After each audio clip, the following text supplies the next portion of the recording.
Tidak ada lama lagi. Mari kita terus dengan Dewi yang berkata yang ada bicara. Salam Bapak Sandi Rahir. Silakan duduk kembali.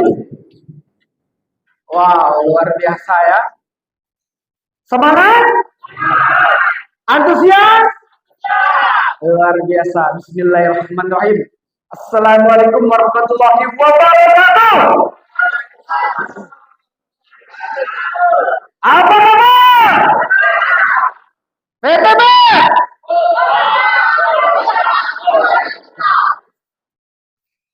Priority.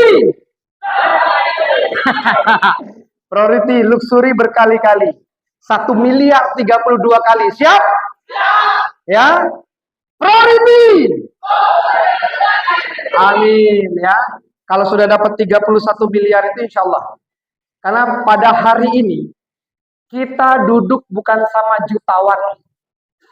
Pada hari ini kita bukan duduk sama puluhan juta, ratusan juta, bukan. Pada hari ini kita duduk berada di depan orang yang miliarder. Jika beliau jauh-jauh dari Jambi datang ke sini, hanya melihat wajah cemberut Anda karena hutang, rugi sekali, betul nggak? Karena kita menginvestasikan waktu, menginvestasikan tenaga, betul nggak? Menginvestasikan pikiran, mungkin ada anaknya yang ditinggal, orang tuanya yang ditinggal, betul nggak? Ada keluarganya yang lagi ditinggal. Tapi kita memutuskan datang ke sini bawa cemberutnya, bawa merengutnya, bawa masalahnya. Sangat-sangat rugi sekali, betul nggak? Dan hari ini kita siap tunjukkan hari ini adalah acara kita siap? Siap bergembira? Kalau ada yang merengut saya panggil ke depan untuk nyanyi ke depan. Kalau ada yang cemberut ya, lihat kalau ada yang cemberut saya panggil ke depan kita suruh nyanyi. Siap? Nggak ada cemberut. Masalah di luar bawa ke belakang, tinggalkan dulu. Udah tinggal belum? Jangan dibawa ke sini. Masalah bank jangan bawa ke sini. Masalah keluarga jangan bawa ke sini. Apalagi masalah pacar. Jangan sama sekali bawa ke sini. Ya? Siap? Luar biasa. Tadi anak muda yang luar biasa sebagai MC kita. Beliau calon luxury di PT Best Merangin. Tepuk tangan untuk MC kita. Dan operator kita yang luar biasa, Bapak Andi. Dan saya hari ini bangga sekali. Karena dari ratusan orang tim kami, Anda adalah orang terpilih yang hadir dalam acara ini, yang siap belajar menjadi orang sukses. Tepuk tangan untuk Anda semua. Coba saya mau tanya dulu. Siapa dalam ruangan ini yang tidak punya hutang? Angkat tangan. 1, 2, 3, 4. Ada lagi? Coba saya mau tanya sama 4 orang ini. Bapak betul nggak punya hutang? Alhamdulillah nggak punya.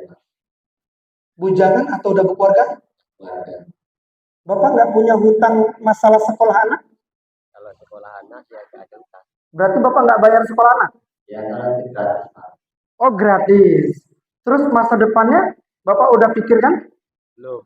Berarti Bapak masih punya hutang sama anak Bapak. Tepuk tangan sekali lagi.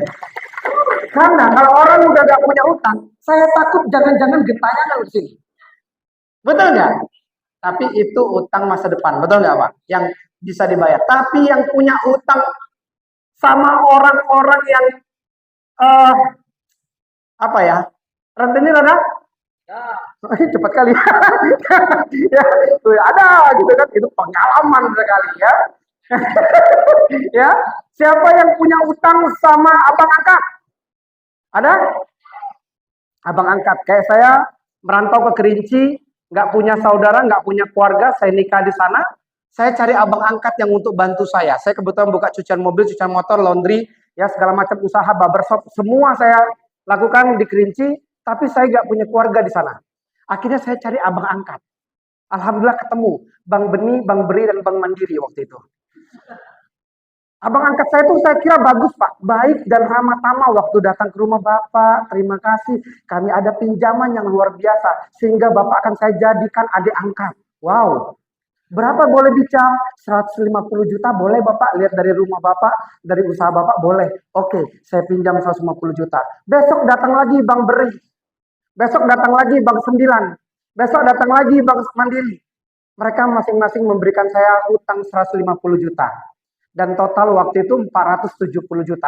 Saya kira waktu itu saya diprospek sama Pak Firdaus, bisnis ini udah 1 tahun. Saya bilang, Pak, bisnis haram itu. Bisnis network marketing itu bisnis haram yang cuma menguntungkan orang yang di atas.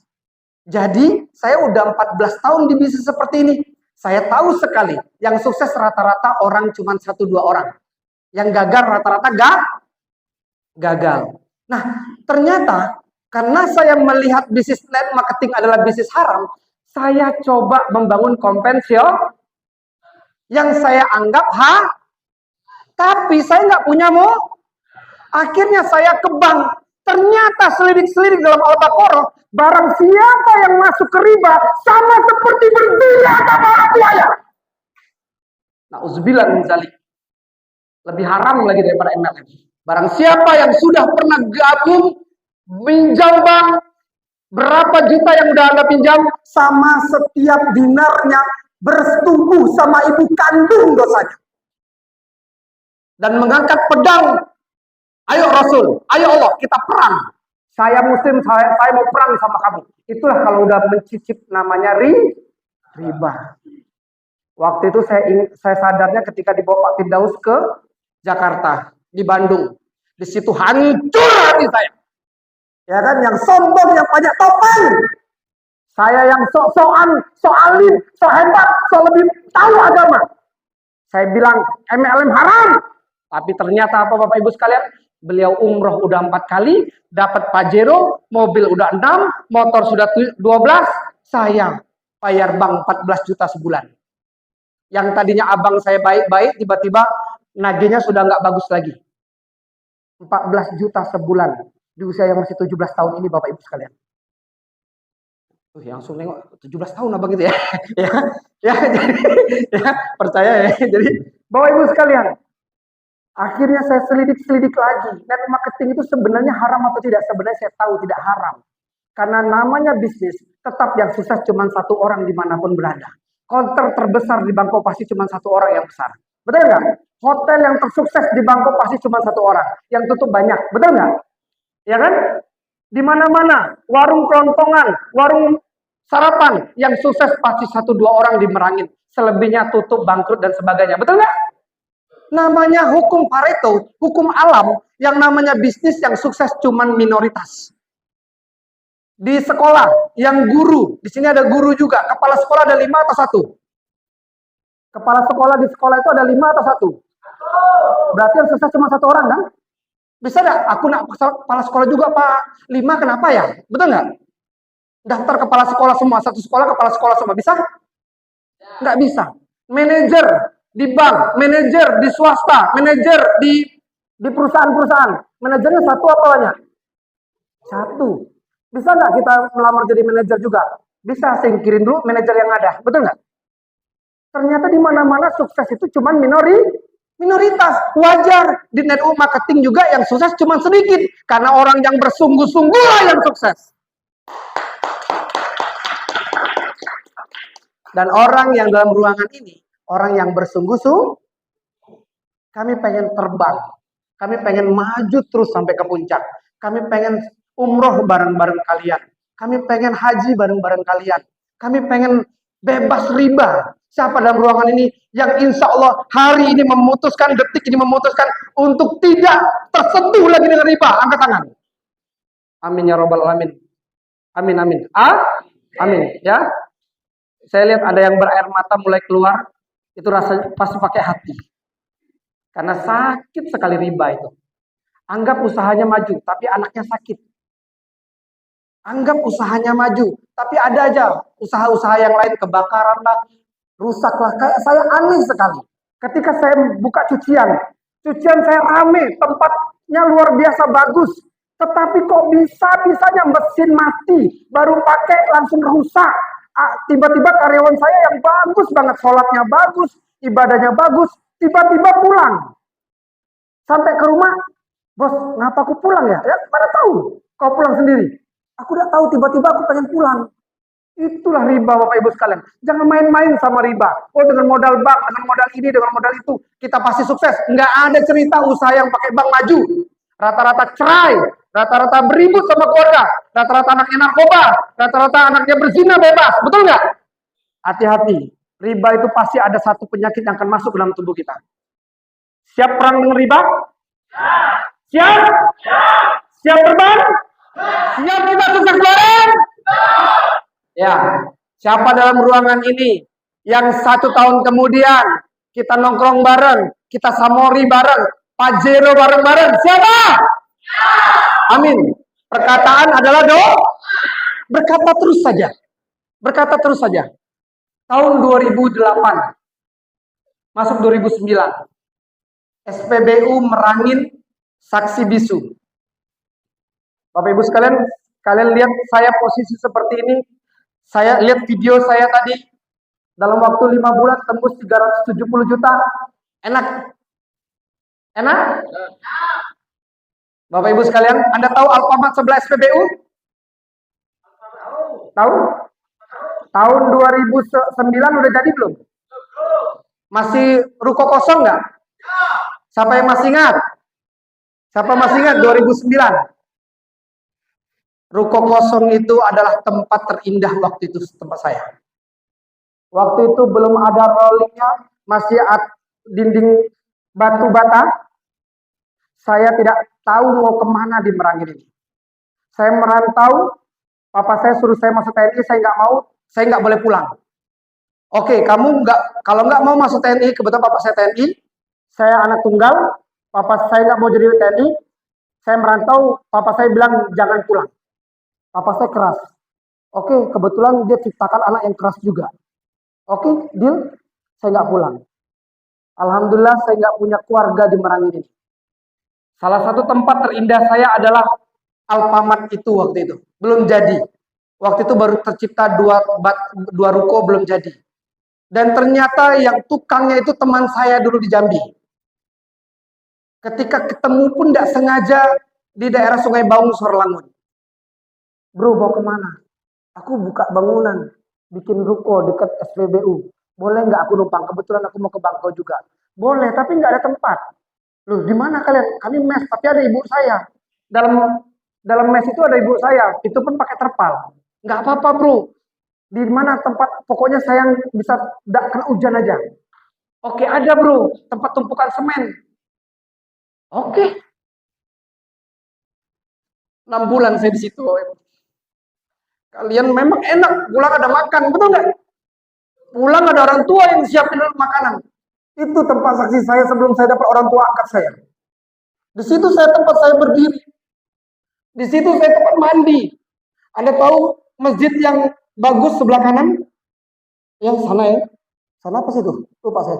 Situ ya, yang dekat Sungai Ulang, yang sekarang udah bagus nih ya.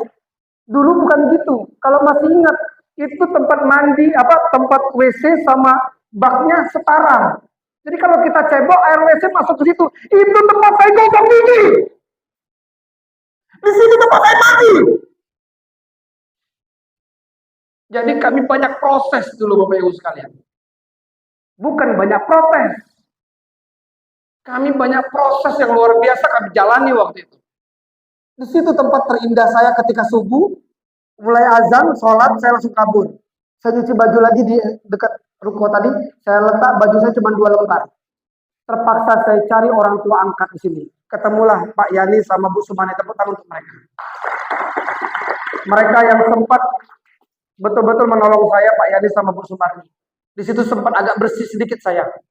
Ya, di situ airnya berminyak, lumpur.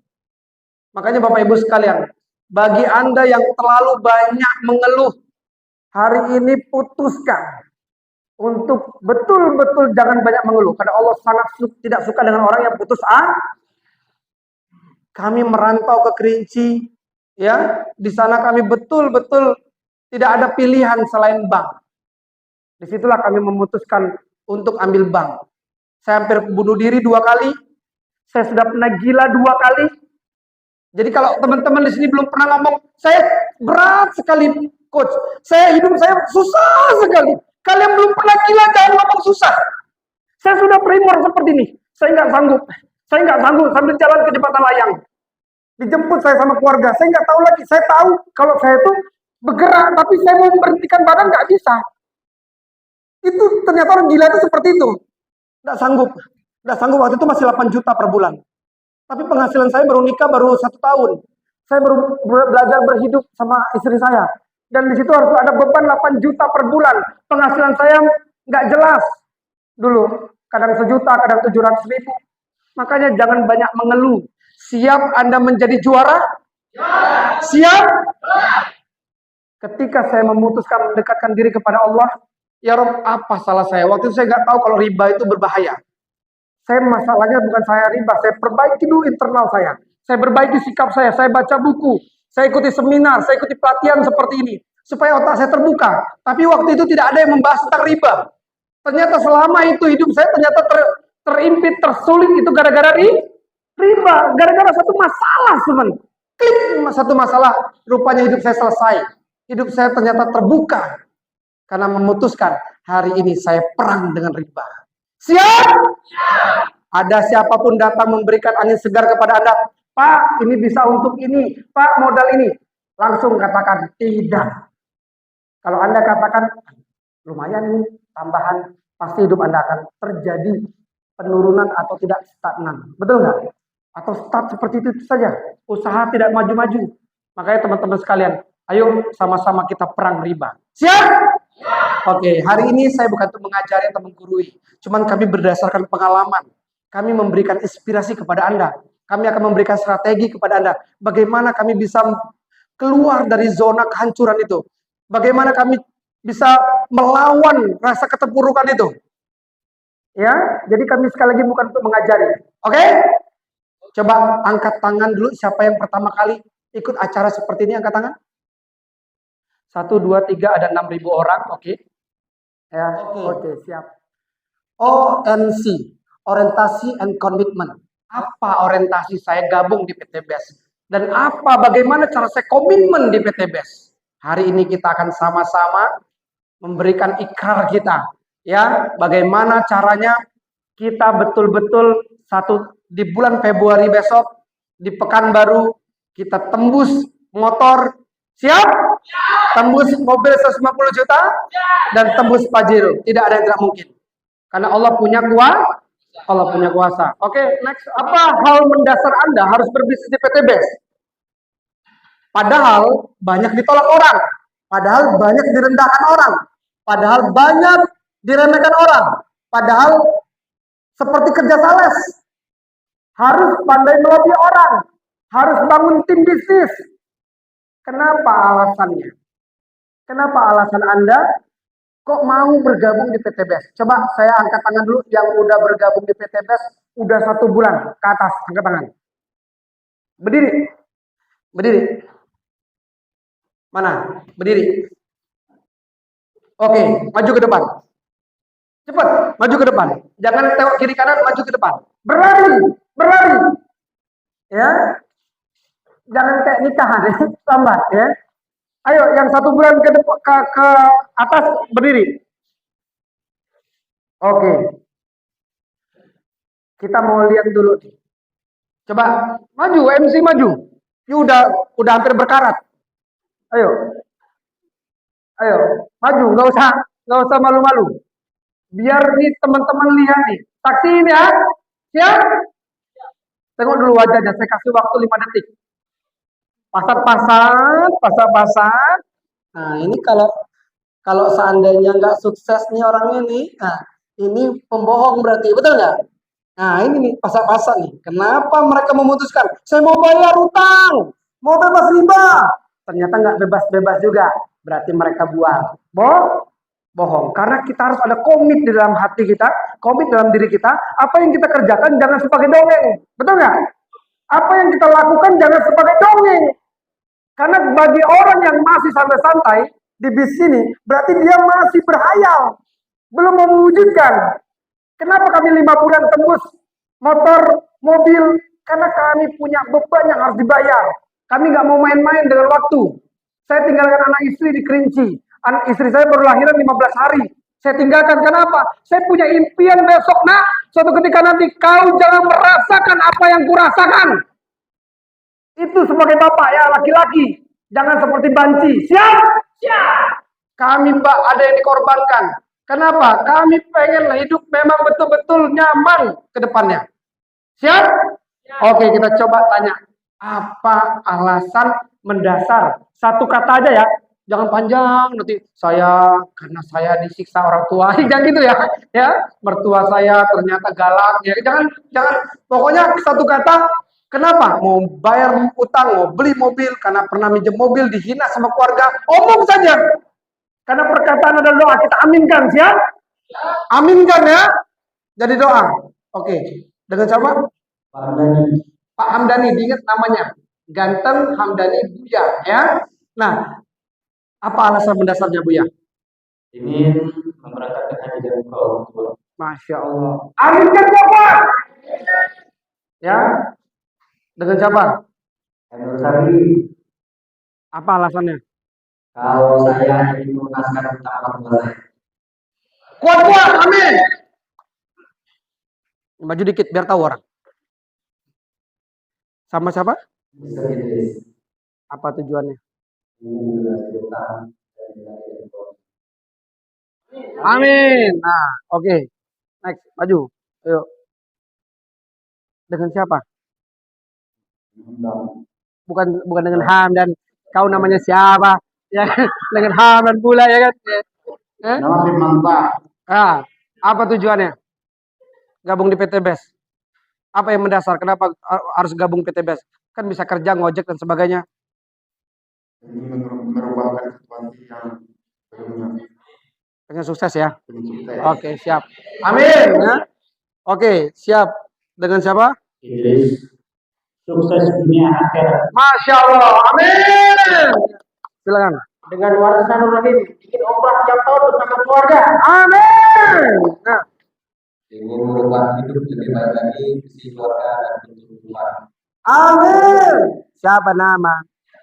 Alhamdulillah. Bisa. Ya, siapa?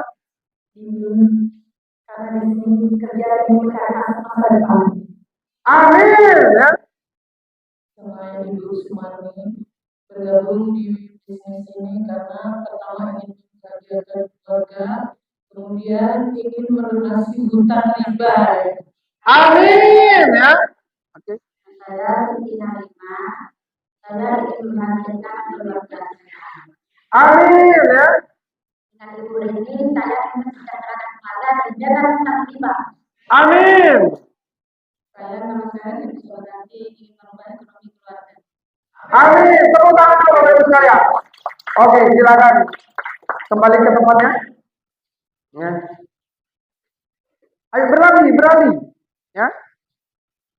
Lari. Oke. Oke, Bapak Ibu sekalian. Next. Apakah betul itu motivasi Anda? Karena banyak orang yang bergabung di PT BES ternyata hanya ikut-ikutan. Betul nggak? Ya, terus agar tidak dibilang nganggur. Nah, yang baru tamat kuliah, yang baru tamat SMA, aku ikut PT BES ah. Kalau dibilang orang ada kerja dikit, betul nggak? Biar dibilang orang nganggur. Ini Anda seperti ini. Terus pengen terlihat sibuk, ya kan? Karena agak santai, agak sibukin dirilah. Ini ada juga yang seperti ini. Coba-coba siapa tahu beruntung. Ini yang paling banyak. Ya kan? Coba-cobalah siapa tahu dapat untung. Mana bisa macam itu, betul nggak? Kalau kita, siapa yang udah nikah angkat tangan? Siapa yang suami istri di sini? 1. Ada lagi? 2, Pak Yani tadi ya.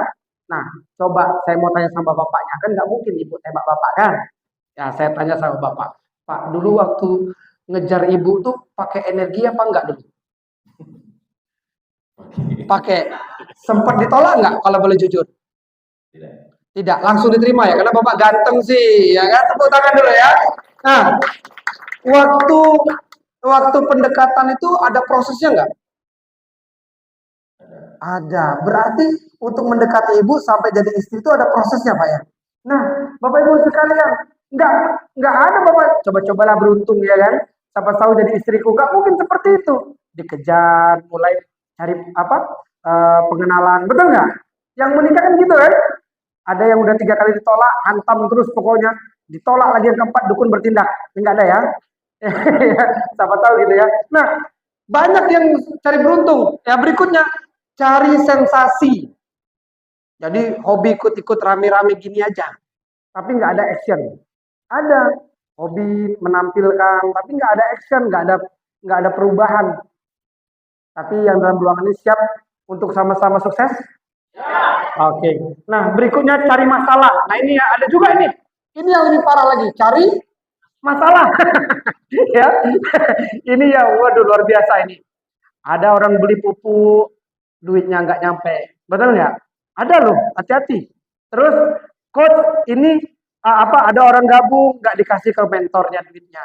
Ya, alasannya ban pecah, terus apalagi motor mogok, apalagi tiba-tiba apa namanya kudis kambuh, beli obat dulu, ya kan? Banyak masalahnya, betul nggak? Ujung-ujungnya malah tambah hutang. Coach, kayaknya kalau saya jalankan PTBS ini harus minjem bank lah, minjem duit, cari duit, atau pakai mobil, atau ngeredit motor. Nah, nyari masalah ini. Ujung-ujungnya ditarik leasing, ya nggak ada di sini ya, di luaran sana. Ya, tepuk tangan dulu untuk orang-orang di luar. Asal Bu, silakan Bu. Bu Santi sama Bapak, ini seorang luxury dari Muara Bungo, seorang ibu-ibu, tepuk tangan. Ya. Oke, berikutnya. Apa yang Anda persiapkan agar Anda sukses di PTBS? Yang pertama, penampilan Anda. Apakah Anda sudah merubah cara penampilan Anda sebagai pengusaha? Jadi pas presentasi, apakah ala kadarnya? Betul nggak? Nggak dilihat dari rambut, nggak dilihat dari pakaiannya, nggak dilihat dari, ini udah bagus, bawa sandal jepit, ya kan?